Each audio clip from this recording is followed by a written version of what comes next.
74% da economia de São Paulo está preservada, apesar da pandemia do novo coronavírus. Somente 26% dos setores sofrem restrições, segundo o governo do estado.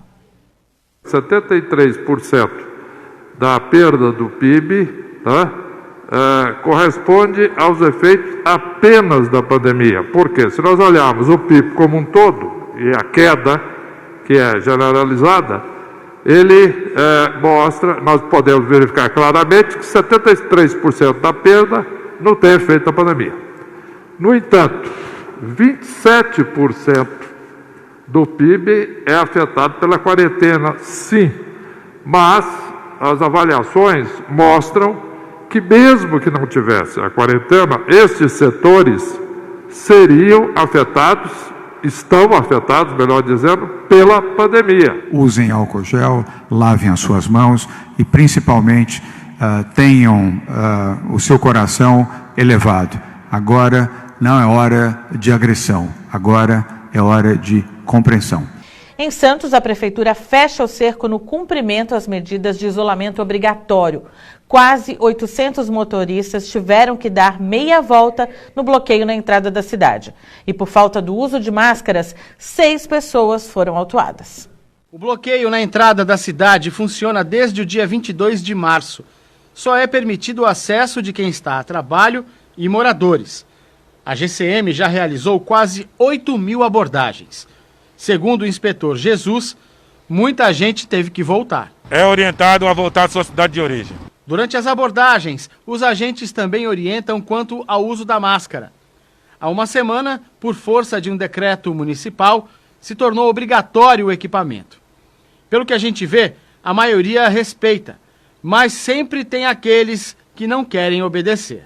Em uma semana da medida valendo, a Guarda Municipal aplicou 6 multas. Foram 6 pessoas flagradas na rua sem máscara. Parece um número pequeno, mas diante da situação em que estamos vivendo, qualquer um que vá para a rua sem esse equipamento aqui de proteção individual já se torna um perigo. O inspetor relata que houve um caso em que o cidadão teve que ser conduzido à delegacia. Por desrespeito ao decreto, o mesmo recusou-se a fornecer seu nome e os seus dados pessoais, que é o CPF.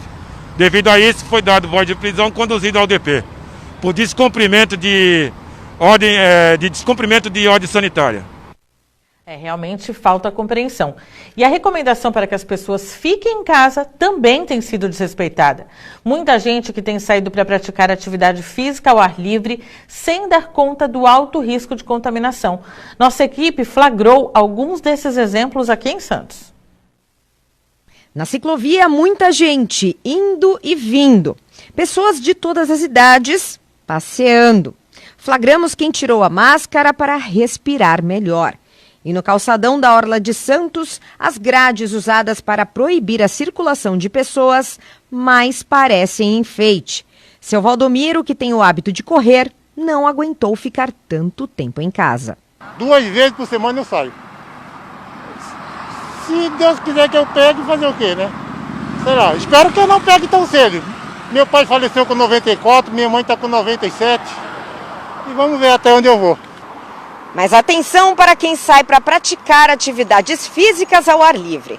Segundo um estudo publicado por universidades europeias, ao correr ou caminhar, um indivíduo pode exalar ou inalar microgotículas contendo vírus e espalhar a Covid-19 num raio de até 10 metros. Cássio é personal trainer e destaca a recomendação da Sociedade Brasileira de Medicina do Esporte e do Exercício durante a pandemia e orienta as medidas necessárias para quem pratica atividade física. Praticar em ambientes abertos, aí vem o caso dos corredores de rua ou de uma caminhada, então praticar em ambientes abertos, não proporcionar aglomerações de pessoas, manter uma distância mínima entre as pessoas, a utilização de máscaras é recomendável, e se for fazer em local fechado essa atividade física, que seja uma corrida ou não, que seja bem arejado, tá? Mas o médico infectologista Evaldo Stanislau diz que se exercitar fora de casa é inviável. Ninguém vai entender se você vê um e outro corredor na rua ou alguém pedalando, dá a impressão, passa uma mensagem errada de que está tudo sob controle, que está tudo normal. Nós não estamos vivendo normal, nós não estamos com a situação sob controle. Então, embora o risco individual ele seja muito pequeno, embora a gente pudesse tomar algumas atitudes que minimizassem ainda mais esse risco, a questão do exemplo é muito importante. Ficar em casa, manter o distanciamento social e obedecer a um eventual lockdown são medidas essenciais. E nesse momento eu creio que a prática de esportes de rua ela está inviabilizada, infelizmente. E a situação não está sob controle mesmo. Em Santos já são 204 mortes, 2.777 casos registrados. E agora sim a gente volta a falar com a Patrícia Nunes, que vai falar para a gente os números da Covid-19 aqui em toda a Baixada Santista. Me ouve agora, Patrícia? Boa noite, Jamile. Boa noite a todos que nos assistem. A boa notícia disso tudo é que 915 pessoas já tiveram alta hospitalar, estão em suas casas. Bom, eu vou passar agora os números da Covid-19 nas 9 cidades aqui da região. A começar por Santos, onde já ocorreram 71 mortes, 1.264 casos confirmados, 352 suspeitos e 184 pessoas tiveram alta hospitalar. Em seguida, São Vicente, 25 mortes, 253 casos confirmados, 199 suspeitos e 135 pessoas tiveram alta hospitalar.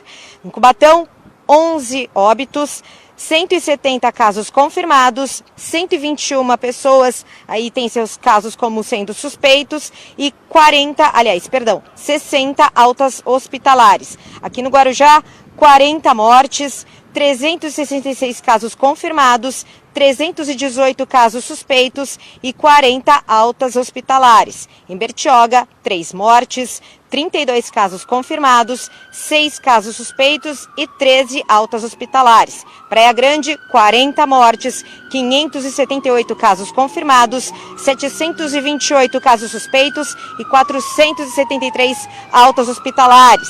Mongaguá, 3 mortes, 20 casos confirmados, 12 casos suspeitos, 11 altas hospitalares. Itanhaém, 4 mortes, 40 casos confirmados, 56 casos suspeitos e 28 altas hospitalares.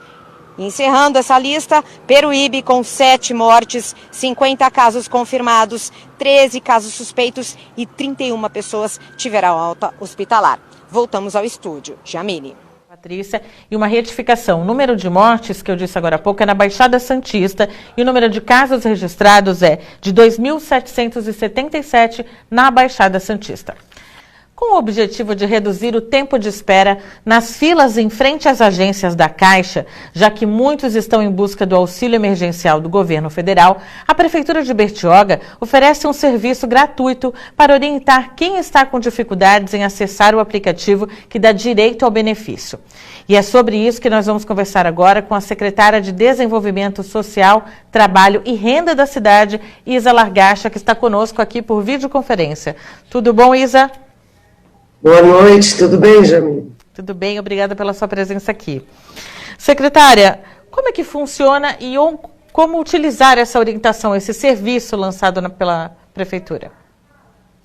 Então, esse serviço, na verdade, foi criado com a intenção de reduzir as filas mesmo e a aglomeração de pessoas e assim prevenir o contágio do Covid-19 entre a população de Bertioga. E onde é feita essa orientação?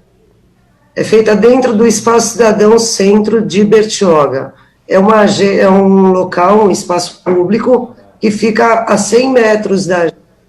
Já foi pensado para facilitar a ida das pessoas até lá mesmo. Então a pessoa vai na agência, tem algum problema, alguma dúvida, procura o serviço. A ideia, na verdade, é evitar que eles vão até a agência. Por quê? Porque tem se observado que a maior parte das pessoas que está nas filas, elas estão indo atrás de saber se o benefício foi aprovado, de tentar acessar o aplicativo para gerar a senha do código da conta. Então, todas essas dúvidas que eles têm, eles não precisam ir até a Caixa. Eles podem ir até o Espaço Cidadão e a nossa equipe, que foi treinada pelo pessoal da própria Caixa, pode ajudar eles a tirar essas dúvidas, porque muitas vezes eles não precisam ir até a agência. Entendi. Entendeu? E quem pode buscar essa ajuda?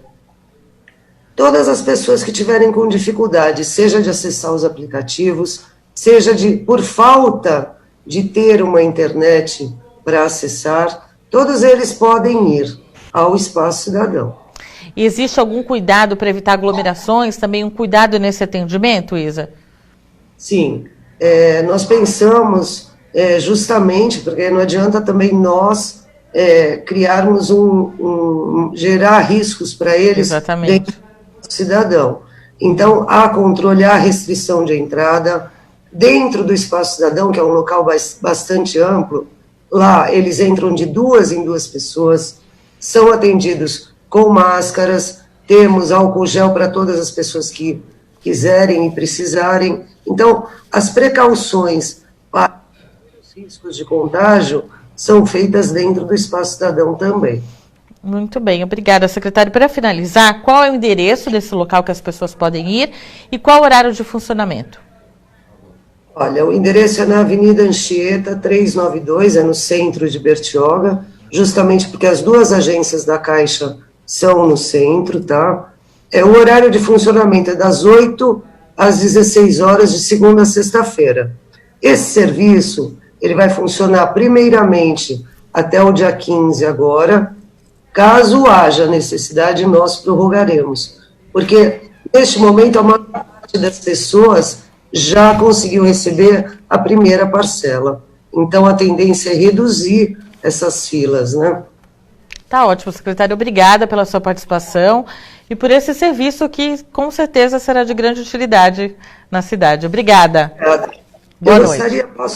Nós temos alguns telefones também. Ah, pode dar. O site da Prefeitura, nós temos 4 telefones que funcionam com o WhatsApp, já para as pessoas buscarem. Às vezes elas nem precisam ir até o Espaço Cidadão. Pelo próprio WhatsApp, elas podem tirar as dúvidas. Pode passar o telefone, por favor. São 4 telefones, é melhor que acesse diretamente, porque ali eles dizem até o de moradia das pessoas. Secretária, a gente vai colocar também no nosso site, no Santa Portal, para que as pessoas nos procurem também para mais dúvidas. Combinado? Tá ótimo. Obrigada. Obrigada, secretária. E uma retificação, Guarujá tem 27 mortes e não 40, como noticiamos há pouco. E você já reparou que os preços dos alimentos em geral e das bebidas dispararam? É o coronavírus pesando no bolso do consumidor da região.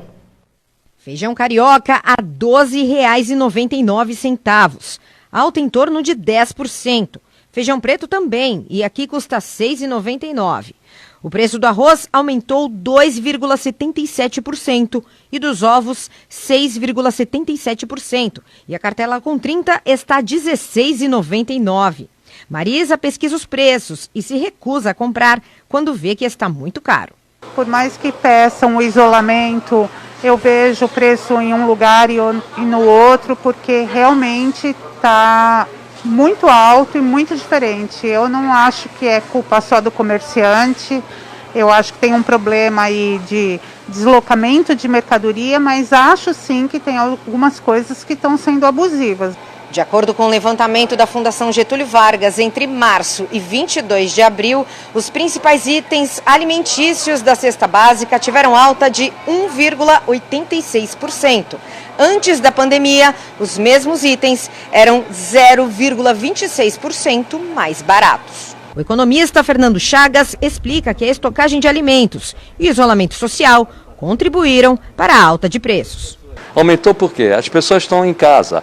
Mesmo a pessoa que tem vale-refeição, vale-alimentação, ela, por estar em casa, ela vai consumir mais. As pessoas estão trabalhando em casa, o home office, o trabalho à distância, o trabalho remoto, elas estão trabalhando em casa.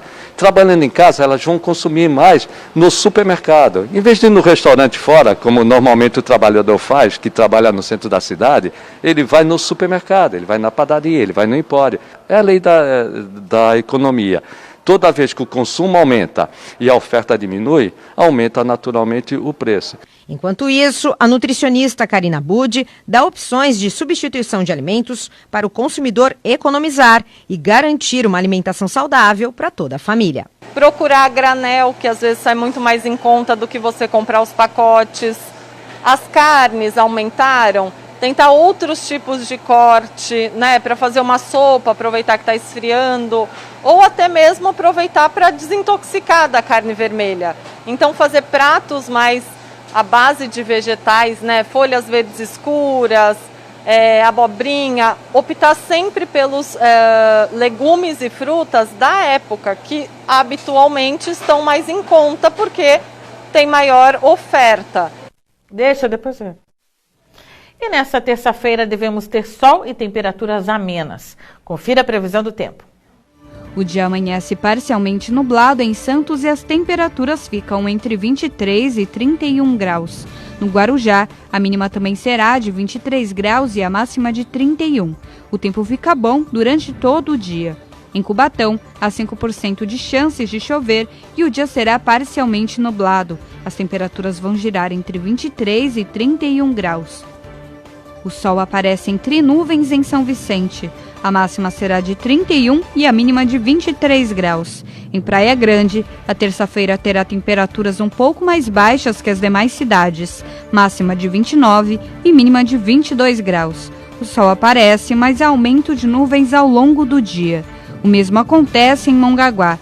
Temperaturas entre 22 e 29 graus. Tempo bom e sem previsão de chuva. Por conta da pandemia, a Prefeitura de Guarujá vai contratar em caráter emergencial temporário 10 profissionais para a área da saúde. Outras 490 vagas são destinadas a cadastro reserva e para deficientes físicos, conforme a necessidade. E é sobre essas vagas que nós vamos voltar a conversar com a Patrícia Nunes, que tem mais informações. Patrícia.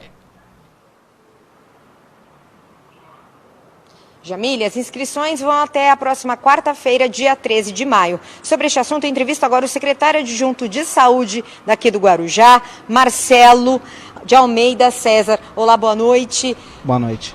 Quantos cargos aí são pedidos e quais são eles? São 10 cargos para profissionais de saúde. Médico socorrista, enfermeiro, técnico de enfermagem, técnico de raio-x, fisioterapeuta, atendente, ajudante de serviços gerais. São esses os cargos que vão ser contratados. Como será feita a seleção? Então, a seleção ela será feita através de análise curricular e um questionário objetivo de caráter eliminatório.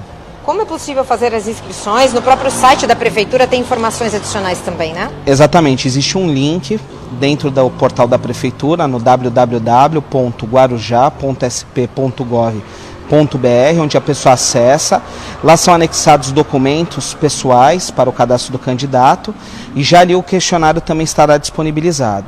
Ótimo. Agora, quais os valores das remunerações? As remunerações, elas variam nos seus valores por hora, está estipulado no nosso edital, sendo o cargo de menor valor R$ 9,11 a hora e o de maior valor R$ 31,97. Além disso, também temos os plantões dos médicos no valor de R$ 1.356. Qual é o link para quem pretende se inscrever? O link está no nosso portal, repito, no www.guarujá.sp.gov.br. Vai encontrar lá, contratação emergencial Covid-19. É só clicar nesse link que ele terá acesso às inscrições. Obrigada por suas informações, tenha uma boa noite. Obrigado, igualmente. Voltamos ao estúdio, é com você, Jamília. O Rotary Clube de Santos da Vila Belmiro e os cantores Ed Show e Anderson Fernandes, do grupo Algo Mais, realizam uma live nesta quarta-feira, a partir das 7 horas da noite, para arrecadar fundos para comprar alimentos para atender famílias da creche Cantinho Alegre do Rotary. As doações podem ser feitas em dinheiro ou alimentos. Mais informações pelo telefone 13 3232 6770 ou pelo Santa Portal. Preste atenção nessa matemática que vem de Bertioga. Unir a família, mais contato com a natureza, mais alimentação saudável. Resultado, uma quarentena feliz. No quintal da família Lanza, verduras fresquinhas. A rúcula está pronta e eles comem na hora mesmo. E olha só, até espantalho fizeram. Eu fiz o rosto e o meu irmão ele teve a ideia de pegar a roupa velha dele e pôr. E o papai ele teve a ideia de encher ele por dentro. A mãe se junta para ajudar a preparar a terra e plantar sementes de acelga no espaço que já existia, mas ganhou vida agora que todos ficam em casa. Quando veio a questão da pandemia, a horta estava meio parada, né? E a gente não sabia como que ia ser, né? Se ia ter fornecimento de alimento suficiente, né? Como que ia acontecer, como ia se dar. E aí a horta ela veio como um espaço para a gente fazer a terapia do dia a dia, né? No cultivo, no cultivar, né? Fornecer os alimentos porque é um outro sabor, né? É bem mais gostoso, tudo mais fresco. E também acabou sendo um instrumento pedagógico para auxiliar as crianças a observar o ciclo de vida, medir o tamanho, o crescimento de cada espécie, fazer os gráficos de cada espécie, o crescimento. Então acabou também sendo multiuso a horta. A Maria Celeste e o Chico também aprenderam a tomar gosto pela horta, fazer plantações, cuidar, regar, depois de aprenderem na escola com o programa Clorofila de Educação Ambiental, que há 28 anos ensina práticas e atividades ambientais com crianças e adolescentes de escolas de Bertioga. Principalmente o Chico, tendo esse contato com a horta junto com os coleguinhas, facilitou o trabalho aqui na horta, quando ele estava na escola, né? Ele estava totalmente desinteressado, a gente tentava, não conseguia, mas quando ele fez isso com os coleguinhas, deu uma animada, ele despertou um interesse, inclusive de comer mesmo. A gente tem uma dificuldade muito grande de fazer ele comer verduras, legumes, né? E aí eles experimentando isso junto com os coleguinhas que também tinham as mesmas dificuldades, despertou um outro olhar, um outro interesse dele em relação às verduras, os legumes e a horta em si também. A analista de marketing da empresa idealizadora do programa conta que o manual foi feito para ensinar o cultivo de hortas domésticas. Eles podem fazer em casa desde o início, né, como preparar a terra, como fazer adubo, quais as plantas que são mais rápidas para crescer, quais as hortaliças, e para as pessoas não precisarem tanto de sair de casa, ter uma terapia, ter uma ocupação e também ter alimentos saudáveis, né? Os alunos se aproximam da natureza, desenvolvem uma relação afetiva, conhecem melhor os ciclos da vida e levam para suas casas uma experiência de aprender a plantar, de gostar disso, de conhecer hortaliças que nunca ouviram falar e levam isso para suas famílias. Hoje são várias famílias que iniciaram hortas no fundo do quintal, influenciados pelos alunos das escolas parceiras do programa Clorofila.